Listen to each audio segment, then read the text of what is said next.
Hello and welcome friends to my channel Anant Gyan classes. तो आज हम लोग देखने वाले हैं mathematics on Anant Gyan classes with result part of. तो स्टार्ट करते हैं इस वीडियो को बिना किसी टाइम को वेस्ट किए हुए। इस वीडियो को पूरा जरूर देखें ताकि आपको थ्योरम 6.3 जो है ट्रायंगल चैप्टर का वो अच्छे से समझ में आ जाए। बहुत ईजी वे में समझाया है, ठीक है। तो स्टार्ट करते हैं इस वीडियो को। If in two triangles the corresponding angles are equal, then their corresponding sides are proportional and hence the triangle are similar। यहाँ पे क्या कह रहा है कि अगर दो ट्रायंगल हैं उसके करस्पॉन्डिंग साइड्स जो हैं वो इक्वल है। ये लाइन बहुत इंपॉर्टेंट है। Corresponding side angles are equal, ठीक। पहले ये इंपॉर्टेंट, फिर दूसरा क्या कह रहा है, then their corresponding sides are proportional. ये है, ये भी है, ठीक है। अब जब यहाँ पे साइड्स और एंगल आपस में इक्वल हो जाएंगे तो ट्रायंगल जो है वो सिमिलर हो जाएगा, सिमिलर हो जाएगा ट्रायंगल। तो स्टार्ट करते हैं इस थ्योरम के। यहाँ पे थ्योरम स्टार्ट करते हैं गिवन और टू प्रूफ को लिखते हुए, ठीक है। यही तरीका है थ्योरम को प्रूफ करने का। गिवन और टू प्रूफ दोनों चीज़ें लिखनी पड़ती हैं। गिवन है कि करस्पॉन्डिंग एंगल्स जो है वो इक्वल है। तो अगर हम लोग यहाँ पे सपोज करते हैं कि वो दो ट्रायंगल ए बी सी है और डी ई एफ है, वो दो ट्रायंगल। तो ये इन दोनों ट्रायंगल के बेसिस पे यहाँ पे क्या हो जाएगा कि एंगल ए जो है वो इक्वल हो जाएगा एंगल डी के, एंगल बी हो जाएगा इक्वल एंगल ई के, एंगल सी हो जाएगा इक्वल एंगल एफ के। हम लोग को प्रूव क्या करना रह गया कि प्रूव ये करना रह गया कि ये जो दो ट्रायंगल हम लोगों ने लिए ये आपस में सिमिलर है। यही चीज़ें प्रूव करनी है। तो पहले इसमें कुछ कंस्ट्रक्शन करने होंगे। कंस्ट्रक्शन देख लेते हैं। पहले इसका फिगर देख लेते हैं कि क्या बन रहा है। तो जैसा कि कहा गया कि दो ट्रायंगल्स हैं, तो हम लोग ने दो ट्रायंगल को वर्टेक्स ए बी सी और से डिनोट किया है और डी ई एफ से डिनोट किया है। ये दो ट्रायंगल हम लोग ने ले लिए हैं, ठीक है। इसमें कुछ कंस्ट्रक्शन है, कंस्ट्रक्शन देख लेते हैं। कंस्ट्रक्शन क्या है? कंस्ट्रक्शन है cut D P is equal to A B and D Q is equal to A C join P Q. अब ये जो डी ई लाइन है इस पर हम लोग को कोई एक ऐसा पॉइंट लेना है जिससे कि उस पॉइंट का और डी के बीच का लेंथ ए बी के इक्वल हो, और इस पे ऐसा कोई पॉइंट लेना है जिससे कि इस पॉइंट से डी तक का लेंथ ए सी के इक्वल हो, ठीक। यही चीज़ें इम्प्रूव करनी है। तो ये कंस्ट्रक्शन हम लोग ने किया है। इस थ्योरम को प्रूफ करने के लिए ये कंस्ट्रक्शन बहुत ही ज़रूरी है, इम्पॉर्टेंट है। तो स्टार्ट करते हैं। इससे पहले जो दो थ्योरम्स हैं उसमें से भी थ्योरम्स के यूज़ हो सकते हैं इसको प्रूव करने के लिए, तो उस थ्योरम के वीडियो को भी आप लोग ज़रूर देखें, इसी चैनल पे है वो वीडियो, ठीक है। स्टार्ट करते हैं प्रूफ। प्रूफ स्टार्ट करते हैं। तो यहाँ पे हम लोग ने दो ट्रायंगल लेना है, ठीक है। डी पी क्यू जो ट्रायंगल है, अभी हम लोग ने जस्ट पी क्यू को ज्वाइन किया। कंस्ट्रक्शन यहाँ पे जो लिखा है पी क्यू ज्वाइन करने के लिए, तो पी क्यू को ज्वाइन किया तो ये जो ट्रायंगल बना इसको लेंगे और ए बी सी जो ट्रायंगल बना इसको लेंगे। ये दो ट्रायंगल लेंगे। तो इन triangle A B C and D P Q, A B is equal to D P. A B जो है वो इक्वल है डी पी के। क्यों? क्योंकि हम लोग ने यहाँ कंस्ट्रक्शन जो लिखा है उसी कंस्ट्रक्शन में लिखा है, तो यहाँ पे लिखेंगे बाई कंस्ट्रक्शन। और angle A is equal to angle D. क्यों? यहाँ पे जो ये गिवन है, ये angle A is equal to angle D given है, तो बाय ये जो है ये गिवन है, ठीक है। अब लास्ट है A C is equal to D Q. A C is equal to D Q, ये क्यों है? ये है कंस्ट्रक्शन के थ्रू। यहाँ पे हम लोगों ने लिखा है ना D Q is equal to A C, तो हम लोग इसको इस तरह भी लिख सकते हैं कि A C is equal to D Q, इस तरीके से भी लिख सकते हैं। तो हम लोगों ने नाइन्थ में एक SAS क्राइटेरिया पढ़ा था जिसके थ्रू SAS क्राइटेरिया जिसके थ्रू दो ट्रायंगल जो हैं वो दोनों आपस में कॉन्ग्रुएंट हो जाते हैं, कॉन्ग्रुएंट हो जाते हैं, ठीक है। तो यहाँ पे by SAS criteria triangle ABC is congruent to triangle DPQ। अब आते हैं इसके अगले पार्ट पे, अगले पार्ट पे आते हैं।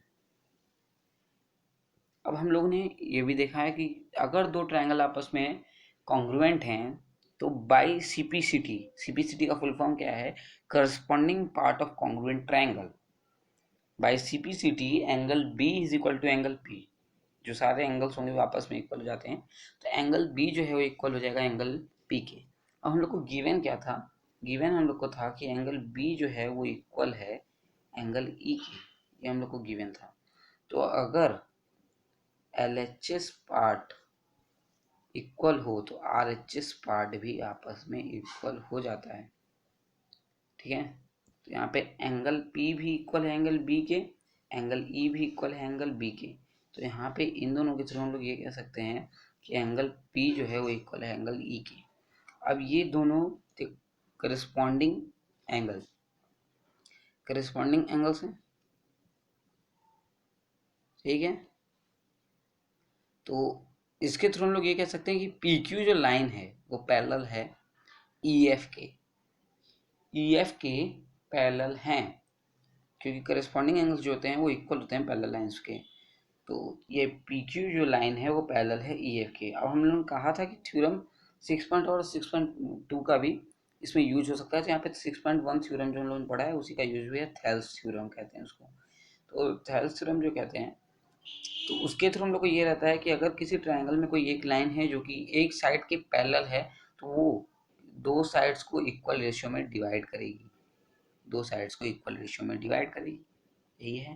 तो यहाँ पे भी वही है कि इक्वल रेशियो में इसको डिवाइड कर दिया तो आ जाता है dP/dE is equal to dQ/dF। हम लोग ने यहाँ पे देखा था कि dP जो है वो इक्वल है AB के कंस्ट्रक्शन के थ्रू, और dQ जो है वो इक्वल है AC के कंस्ट्रक्शन के थ्रू, ये भी है। तो बाय दिस हम लोग ये कह सकते हैं कि इस dP के जगह पे हम लोग AB रख दें और इस dQ के जगह पे हम लोग AC रख दें, ठीक है। तो इसको हम लोग फर्स्ट इक्वेशन मान लेते हैं। अब आते हैं सेकेंड इक्वेशन पे। सेकेंड इक्वेशन बनेगा सिमिलरली इसलिए यूज़ किया गया है क्योंकि हम लोग ने जो अभी इससे पहले जितना भी प्रोसेस किया है, अगर उसी प्रोसेस के थ्रू हम लोग दोबारा आते हैं तो हम लोग को ये पार्ट प्रूफ मिलेगा। तो हम लोग डायरेक्ट यहाँ पे सिमिलरली लिख देंगे, तो हम लोग को ये पार्ट लिखना पड़ेगा, डायरेक्ट लिख देंगे, उसके लिए हम लोग को प्रूफ नहीं करना पड़ेगा। अगर हम लोग यहाँ पे सिमिलरली लिख देते हैं तो similarly AB/DE is equal to BC/EF, ठीक है। अब हम लोग का AB/DE जो था वो इक्वल था CA/FD के, वही इक्वल है BC/EF के। तो ये तीनों पार्ट जो हैं वो आपस में इक्वल हो जाएंगे। तो क्या बनेगा, AB/DE is equal to BC/EF is equal to CA/FD, ये हो गया। अब हम लोग करस्पॉन्डिंग एंगल्स जो है वो पहले से ही इक्वल गिवन है, ठीक है। करस्पॉन्डिंग एंगल जो है हम लोग को पहले से ही इक्वल गिवन है। तो अगर रेशियो और एंगल दोनों ही इक्वल हों, दो ट्रायंगल में करस्पॉन्डिंग साइड के रेशियो और करस्पॉन्डिंग एंगल्स, तो वो ट्रायंगल जो है वो सिमिलर कहा जाता है, वो ट्रायंगल जो है उसको सिमिलर कह सकते हैं। तो उसी तरीके से यहाँ पे ABC जो ट्रायंगल है वो सिमिलर है DEF को, ठीक है। अब इसी थ्योरम को हम लोग कहते क्या हैं, इसी थ्योरम को कहते हैं ए ट्रिपल ए, या फिर इसका फुल फॉर्म हो गया angle angle angle similarity rule.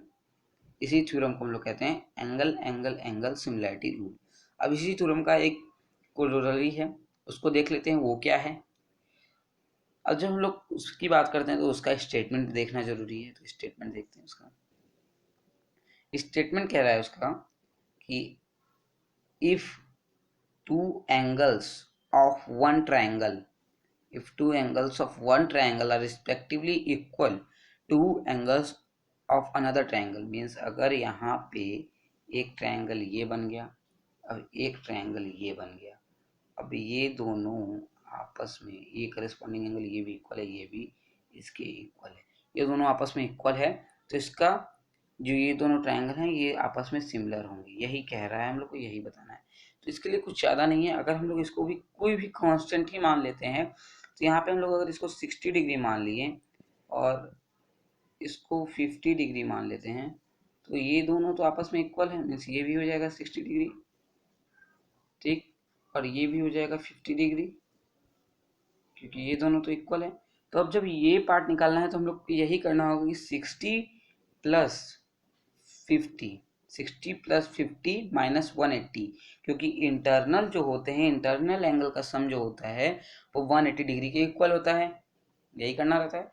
तो अगर हम लोग 60 प्लस 50 माइनस 180 करते हैं तो यहाँ पे भी वही करना है और यहाँ पे भी वही करना है। तो ये एंगल भी इक्वल है, ये एंगल भी इक्वल है इसी एंगल के।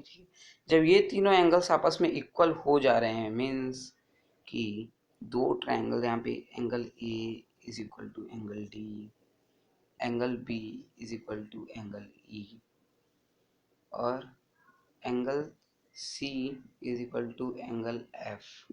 जब ये तीनों चीज़ें हो जा रही हैं तो अभी जो हम लोगों ने ये थ्योरम प्रूफ किया है, थ्योरम 6.3, ये फिर वही कंडीशन आ जाएगा। तो उसी तरीके से हम लोग इसको प्रूव कर सकते हैं। मीन्स जो एक कोलोरली है, वो इसका जो कोलोरली है वो ठीक है, वो राइट है, उसको किसी भी एंगल से हम लोग रॉन्ग नहीं कह सकते, वो सही है, ठीक है। तो हम लोग ने इस वीडियो में यही 2 पॉइंट्स कवर किए हैं। अब इसके पहले जो हम लोग यहाँ पे थेल्स थ्योरम यूज किया है, अगर उसका प्रूफ चाहिए तो आप इसी चैनल पे वीडियो है, उसको आप लोग देख लीजिएगा। मैं उसका लिंक आप लोग को डिस्क्रिप्शन में डाल दूंगा। Thanks for watching this video. हमारे वीडियो देखने के लिए धन्यवाद। आप लोग हमारे चैनल को सब्सक्राइब कर दीजिए अगर आप न्यू हैं तो, ठीक। इस वीडियो को लाइक करना ना भूलें। अगर आप इस वीडियो को लाइक करते हैं तो हम अपने ब्लॉग पे आप लोग इसका पूरा प्रूफ, इसके जो प्रूफ की इमेज है वो उस पर अपलोड कर दिया जाएगा, और ब्लॉगर का भी लिंक आप लोग को डिस्क्रिप्शन में दे दिया जाएगा। सब्सक्राइब करिए हमारे चैनल को अगर आप न्यू हैं तो। Thanks for watching this video.